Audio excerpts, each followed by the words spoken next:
Well, thanks everyone for watching the film. We hope you enjoyed it, and thank you, Cal, for having us. And the girl who talked about the sausage dog is actually my little sister Julia. And the one that goes, "Oh well, I've never been a boy," is my other sister Jamie. So it's obviously a very personal project for us because Amy stars in it. You might recognise that. That was not through choice. That was because my sister, we filmed her twice, and the recording messed up twice. So then we're like, "Oh no, my mum came in twice, and we need to film mum with the daughter." Like so we had Amy's mum and Amy and my wee sisters, but we also had a lot of really inspirational women who, many of them we ran up to in the street and said, "Would you mind participating in a film because we want to promote Scotland on International Women's Day?" And we feel really privileged to be involved in tonight, not because it's such a great event as well, but also to be juxtaposed with such hard-hitting documentaries, with such really tough documentaries from other developing worlds. And the main drive of our documentary was to show that we have it so good here, and like there's always room for improvement, but in Scotland really we've cracked it in a lot of ways that other places haven't. And anyone we spoke to in the documentary, all the girls that were from elsewhere, we said one of the questions, which sadly we couldn't include, was, "What was your happiest time or your greatest achievement?" And every single one of them said, "Coming to Scotland." And I hope that because I know it does in us, I hope that makes you feel, wow, we moan about this place all the time, like every single day. We're a nation of moaners, but like inherently, I think.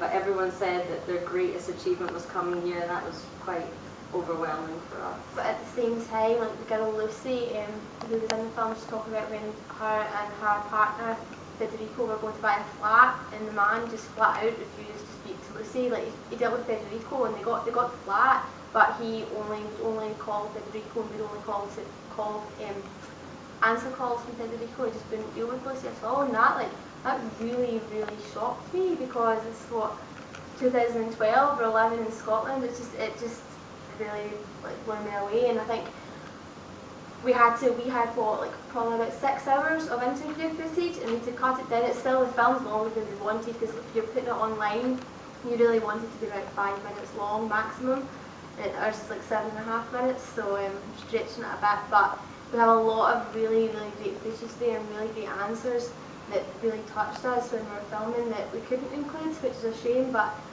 especially we, the Chinese women.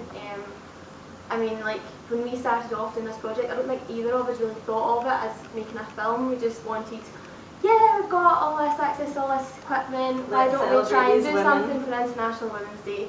And then in the space of a week, we came up with the idea on the Friday, and then by the next Thursday we had lined up 19 women who were all interconnected, and filmed them all in 2 days back to back.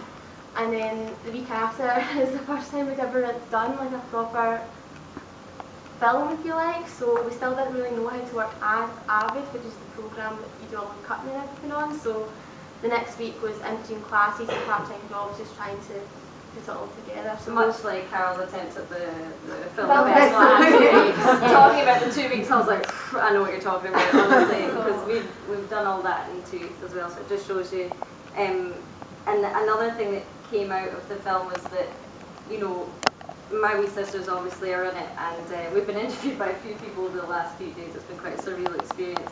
And one of the things we asked was, what's left to do for Scottish women? And I think that although we now, all of us here, have to keep pushing for women's rights, the fact that my wee sisters didn't seem to notice the difference was a really positive thing for me, because I realised that actually, maybe we would have realised before that there was some kind of, difference or restriction imposed on women, but they're sitting at 7 and 10 going, I don't know what you're talking about. Like they're so self-assured, and I think that that's a great thing. So we hope that the film has done a little bit to promote Scotland and to show how lucky they are, and also to promote the diversity of Scotland, because folk think of us, they don't really think of us a very diverse country, but we are really, and we just really want people to appreciate the people around them that are from different countries, because these folk have fought tooth and nail to be amongst us, and they're the absolute top of the tree back home, and you know they often get overlooked, and I think we just want to celebrate them as much as possible. And we met the African girl from Botswana who's in the film.